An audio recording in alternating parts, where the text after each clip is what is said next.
that big black dude. Is that what he said? Because I don't know his name. I really don't. Even to you said when you said right now. You said that, or he did? No. I said that. But when he said to you, what were the details on who was from the movie that he said had died? He thought it was Tom Hanks who had died. Really? And I go, no, Tom Hanks isn't dead. He said something about, I think it was a black guy, and he played a guard. There was no black guard in the Green Mile. I said, you're talking about the big, tall black dude, right? And he goes, yeah, that guy. And I go, oh, shit. Oh, he's so that's why I thought it was. Yeah. Well, your father may have heard that he had a heart attack. That was a couple months ago, around the time your father mentioned it. And he did. He almost died. Right. He went to the hospital. Mm-hmm. And that's probably where he made that mistake. He didn't recover from it. It was that heart attack that took him down eventually, about a month and a half later. I believe he passed away Monday. Yeah, it was last week sometime. I want to say sure. Monday. But he was a really good actor. He was actually in. He was in a couple of TV shows on USA. He was in one. He had a very short career. He spent most of his time bodyguarding, and he was Tom Hanks' bodyguard. That's how he got that Green Mile role, and that's when he was working with Tom. Did not know that. That's Tom Hanks gave him a shot, and we could put that in the SOS Trivia Pursuit type game. Sounds good. Yeah. So look forward to that. Yeah, I look forward to the. I was going to tell the audience to look forward to the voiceover YouTube theater later in the show, which is it's really cool. And I have to commend Wes. He really, when I first heard it, I was like, I really couldn't tell the difference. In the last voiceover YouTube theater, you had like 2 lines, 3 lines tops, and unknowingly, I took the more.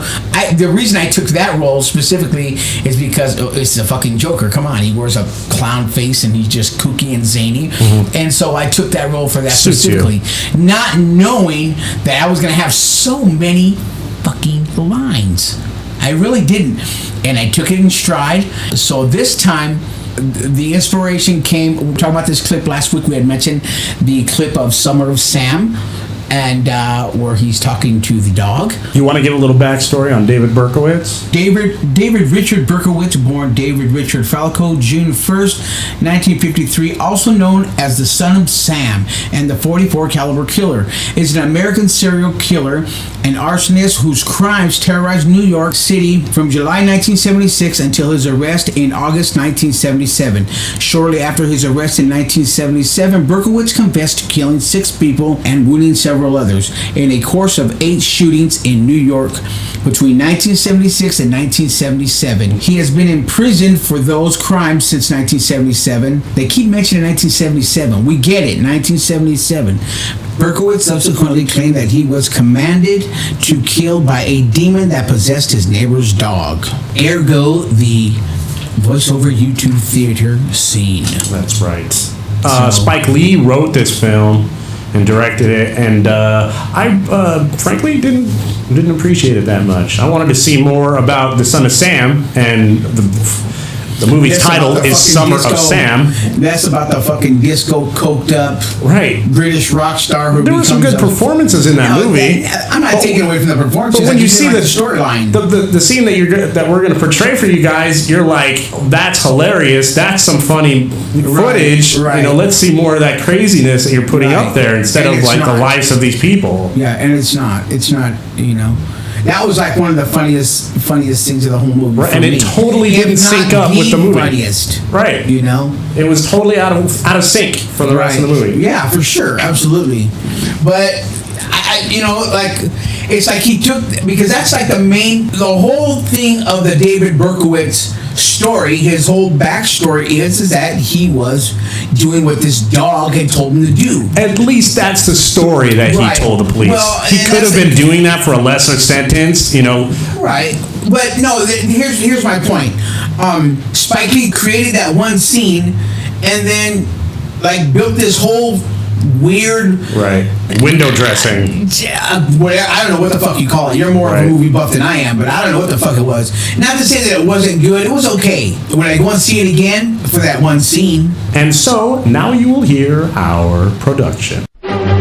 Sink or Swim presents voiceover YouTube. Theater.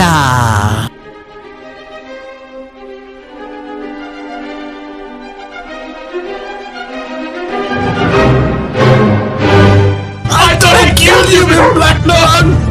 How did you get in here? Leave me alone! What do you want? I want you to go out and kill. Kill! Kill! Kill! I will kill! I will! I'll do anything you say! I'll do anything you say! Yes, Master! I will kill! I will kill! And scene. And this episode of Voiceover YouTube Theater was brought to you by Tweet Energy Drinks. In park, going 60. I'll tell you what. I loved doing that bit. I really did. You were up to par on that one. I think we talked about that already, right? Well, if Marin, pour it on, man. I'm only going to give you another 20 minutes to compliment me. I'm just saying, dude. It was good, man. It was good. Well, thank you. It's good, dude. When I heard it, I was like, wait a minute. I thought you said you edited this shit. You're like, yeah. And I was like, the more I heard it, I go, oh, fuck, that is you. Wow. That was really good. And then you top it off by going, I only did it in one take. Only took me like 10 minutes. And like whenever you're directing me like to do shit like that, you're like, wait, add more of this. Oh, do more of this. And when you guys hear this real simple like 40 seconds of shit, right? But what you don't know is, I know what it is to like, I have a closeness to what an actor goes through, and to have a director like telling you to do the same fucking line like over and over and over, and do it high, do it low, do it fast, do it slow, and the end result is beautiful. Don't get me wrong. Granted. And then this motherfucker comes at me and goes, I did it in 10 minutes. It only took me one time. Yeah, I took a little offense to that. I'm going to address you with a preemptive apology for my personality, Marin. You are familiar with the fact that I have an obsessive compulsive I'm very aware of it. personality. I was aware of the day we put up the dry erase board, and it took you 10 minutes to get it perfectly, and you were like, that's how I am, man. And that's how I roll, bitches. Hopefully that will reflect on the quality of the show that we put together. Absolutely. No, I get it. I'm loose cannon. And I know that I just said together, and I kind of want to go back and edit that out. My obsession is kicking in. I hear you. Go ahead.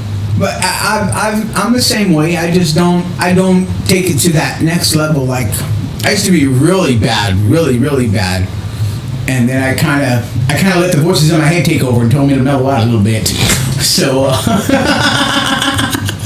now I'm not as... I evicted all the fucking voices in my head, and I let the right ones in. Right. They had to fill out the application, and there was a whole different itinerary. Well, I know I'm doing wrong when my girlfriend, when she says, ugh, when she gives me that, when I'll be saying something, she looks at me and she go, ugh. To your personality? Yeah, exactly to my personality. Yeah. So that's when I know, okay, maybe I hate that. I really fucking hate that. Like, ew. Girls tend to do that, man. Our sporadic fan has cut off again, so you continue and I'll... just leave it alone. Let it be, Marin. Just let it go. I'm fucking hot. Go ahead. Girls will say ew to the most... It's like a trendy thing now to do that, and it drives me crazy. I offered this... like, that's hot. Right. I offered this girl a Kit Kat, you know? What? Who? And she said, who would be turned off by a Kit Kat? She said, ew. Oh, I'd have to... And when a girl says that to me... the commercials where they fucking... That makes me feel like repulsive to my core. Like, what about me? Am I that disgusting? Right. You know? I know it's just a Kit Kat. Is it the Kit Kat that you're denying, or is it my... Exactly. idea of me handing you the Kit Kat that you're denying? Or me personally as a human being and a man. Yeah. Been there, done that. And then I had to compensate by seeking her approval in some other way. Do you ever go, well, why not? Oh, I checked her on it. I'm like, a Kit Kat? No, I'm just trying to lose weight right now. Oh, so you're projecting that onto me, that it's ew to you, because ew is the reaction you get when you look at yourself in the mirror, and now you're projecting that onto me because I offered you a fucking candy bar. Bitch. Oh, that's funny. That's fucking hilarious. Anyhow, you know what? Let's introduce a new segment. You know, fuck you, eat shit, die, go to hell. That's gonna be our new segment. And to people that fucking piss us off, that I had this conversation with somebody. They approached me and they said, you know what, Wes?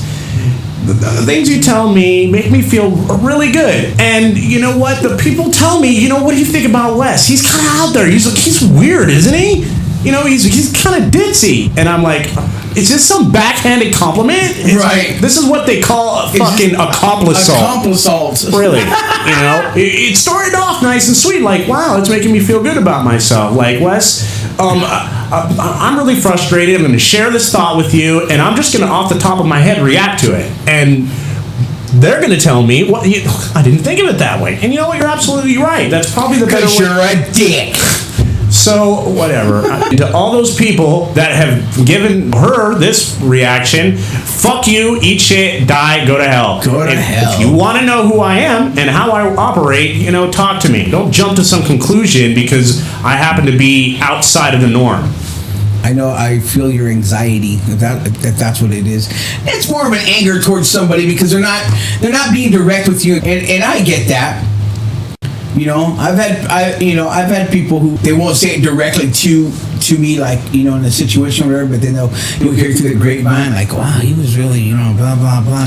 I think what it is, for me at least, my personality is when somebody tells me something, I try to identify with what about me is similar to what they're expressing. Right.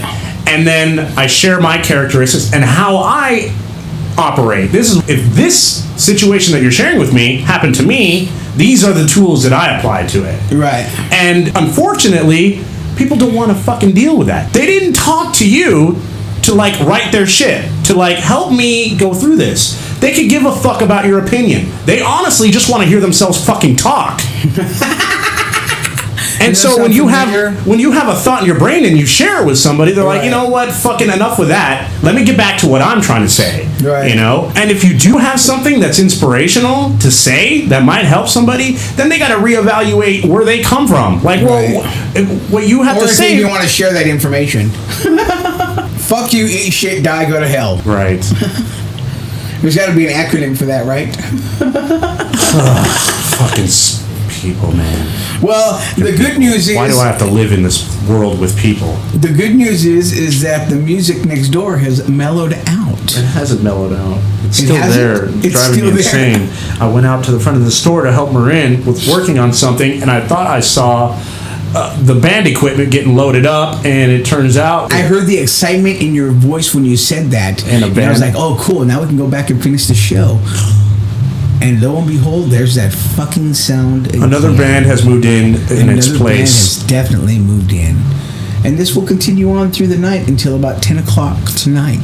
Because it's Friday night in Fontana, California at Morosco's. Dude, it's a fucking just like a generic restaurant, man. Like they carved out a hole in the corner of their restaurant to put a stage. Right. I've been in there. They don't even have like a reception area. It's just like a fashioned cubicle that they've chopped down to put an attendee there. You know, I wanted to go in there and get a soda or order a drink, and I'm like, where is everybody? You know, you can't tell where reception starts and the kitchen ends. Okay, let's move on. Whatever. I have a lot of anger and resentment in my heart today. I don't know. Oh, there we go. We'll wrap it up with that. And then the news. Well, let's do some sink or swims life preservers. Marin. All right. There you go. I mean, don't drag it. It's supposed to be throwing inspiration out there. Here's some life preservers, courtesy of SOS. All right. Solitude, though it may be silent, is like light. The mightiest of agencies for solitude is essential to man. All men come